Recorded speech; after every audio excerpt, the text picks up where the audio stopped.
சமூக வலைதளத்தில் போட்ட பதிவிற்கு பாஜக மூத்த தலைவர் ராஜாவிற்கு எதிராக நீதிமன்றம் தீர்ப்பு கொடுத்திருக்கும் நிலையில் அவருக்கு ஆதரவாக பலரும் கருத்து தெரிவித்து வருகின்றனர். இந்த நிலையில் பாஜக தலைவர் அண்ணாமலை ராஜா விஷயத்தில் காவல்துறை வழங்கிய சார்ஜ் ஷீட் அடிப்படையில் நடைபெற்றது குறித்து கருத்து தெரிவித்திருக்கிறார். மேலும் உடனடியாக அவர்கள் அப்பீல் செய்ய போவதாகவும் குறிப்பிட்டிருக்கிறார். இந்த வீடியோதான் தற்போது இணையதளத்தில் வைரலாகி வருகிறது. இந்த சிறப்பு நீதிமன்றத்தில் அவர் போட்ட ஒரு 2 சமூக வலைதள பதிவு சம்பந்தமாக நீதிபதி அவர்கள் தீர்ப்பு கொடுத்திருக்கிறாங்க. அதை பரிசீலித்துக் கொண்டிருக்கின்றோம். ஆர்டர் காப்பி கைக்கு வரலீங்கன்னா முழுமையாக பாரதிய ஜனதா கட்சி அண்ணன் ராஜா அவர்களோடு நிற்கும் என்று கொண்டிருக்கிறது. அதன் மேல் அப்பீல் நாங்கள் போறோம்னா அப்பீல் போறோம். அவர் சொன்னது வேறு, சொல்ல வந்த விதம் வேறு. நீதிமன்றம் அதை நீதிமன்றத்துக்கு எல்லா உரிமையும் இருக்கு. காவல்துறையுடைய சார்ஜ் ஷீட்டை வச்சு தீர்ப்பு எடுத்திருக்கிறாங்க. அதனால் நிச்சயமாக நாங்கள் மேல்முறையீட்டுக்கு செல்வோம். அதில் நிச்சயமாக மாறுபட்ட ஒரு நீதி அவருக்கு கிடைக்கும் என்கின்ற ஒரு நம்பிக்கை எங்களுக்கு பத்து நண்பர்களுக்கு இந்த கருத்து சொல்லியிருக்கோம். நாளைக்கு சாயங்காலம் அந்த சுற்றுப்பயணத்தை முடித்துவிட்டு வந்து கொஞ்சம் கவனம் அதை கொடுங்கன்னா நீங்க பார்த்தது வரவேற்றது கட்சி அலுவலகத்துக்கு வந்தது எல்லாரும் சந்தோஷமாக இருந்தாலும் கூட அடுத்த ஒரு வார காலம் மிக முக்கியமாக நம்முடைய பணி களத்தில் தேவைப்படுகிறது. நம்ம எல்லோரும் களத்தில் இருக்க வேண்டும், சொல்ல வேண்டும் என்பதற்காகத்தான் நேரடியாக நானே மைக்கு கொடுக்கணும்.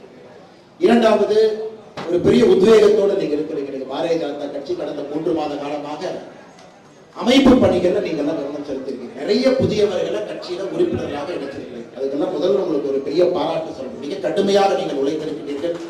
சரித்திரம் காணாத அளவுக்கு, வரலாறு காணாத அளவுக்கு பாரதிய ஜனதா கட்சியில உறுப்பினர்கள் இணைந்திருக்கிறார்கள். ஒரு ஹிஸ்டாரிக் ரெக்கார்டு. இதற்கு முன்பு பாரதிய ஜனதா கட்சியில் எவ்வளவு உறுப்பினர்கள் இருந்தாங்களோ நேற்றுக்கொண்டு நான் சொன்னா 8 மடங்கு அதிகமாக இருக்கிறார்கள். காரணம், நரேந்திர மோடி ஐயாவுடைய ஆட்சி 10 ஆண்டு காலம் கண்டிப்பா பார்த்திருக்கிறாங்க. 10 ஆண்டு காலம் பார்த்திருக்கிறாங்க.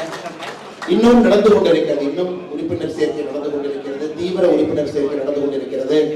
தமிழகம் முழுவதுமே கிளை அளவுல நம்முடைய தலைவர்களுக்கான தேர்தல் நடந்து கொண்டிருக்கிறது. இன்னும் ஒரு வாரம் கழித்து நம்முடைய மண்டல தலைவர்களுக்கான தேர்தல், நம்முடைய மாவட்ட தலைவர்களுக்கான தேர்தல் நடக்க இருக்கிறது. அதன் பிறகு அகில இந்திய தலைவர் வரைக்கும் வரிசையா அந்த ப்ராசஸ் இருக்குது. அதனால இந்த மாதமும் கூட அமைப்புக்கு அதிக நேரம் நாம் கொடுக்க வேண்டி இருக்கிறது. அதற்கும் உங்களுக்கு ஒரு பெரிய நன்றியை நான் தெரிவிச்சுக்கிறேன். நிறைய புதியவர்கள், அதாவது கட்சி உறுப்பினர்கள், நான் பொறுப்புல வர்றேன், நீங்களே வந்திருக்கீங்க, நான் கட்சிக்கு நேரம் கொடுக்குறேன், நான் கிளை தலைவராக வர்றேன், நான் மண்டல தலைவராக வருவதற்கு ஆசைப்படுகின்றேன், அதனால் நானும் இந்த கட்சியில் உழைக்க வேண்டும் என்று இத்தனை காலமாக உறுப்பினராக இருந்தவர்கள் இன்னைக்கு முழு பொறுப்புக்கு வர்றீங்க. அதற்கும் இந்த நேரத்தில் நன்றி கலந்த வாழ்த்துக்களை, பாராட்டுகளை நான் தெரிவித்துக் கொள்கின்றேன். இதுபோன்று முக்கிய நிகழ்வுகள், அரசியல் தகவல்களை ஆழமாகவும் மாறுபட்ட கோணத்திலும் அறிந்து கொள்ள மறக்காமல் உங்கள் IND தமிழ் 24/7 பக்கத்தை பின்பற்றிக் கொள்ளவும். உங்கள் ஒவ்வொரு ஆதரவும் இதுபோன்று பல நிகழ்வுகளின் பின்னணியை அறிய உதவும்.